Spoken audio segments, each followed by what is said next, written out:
Ngayon, bilang pakiusap po sa inyo, sa prosecution, pwede po ba na sana ay maiwasan natin ang pagbibigay ng witness na may kasong perjury?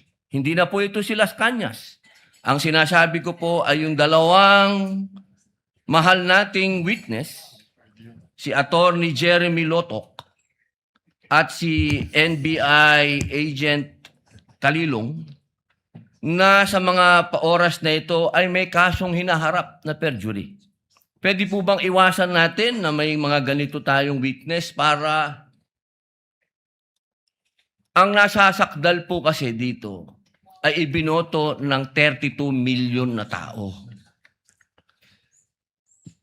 Sana po, aming mga mahal na kaibigan sa prosecution, ay isipin nating mabuti bago po tayo magbigay ng mga witness na may perjury na kaso o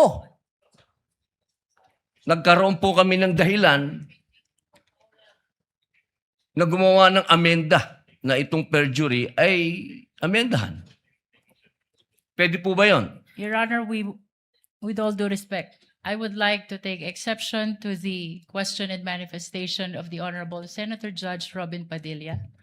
First of all, we were able to verify already that there are no cases pending against the prosecution witnesses.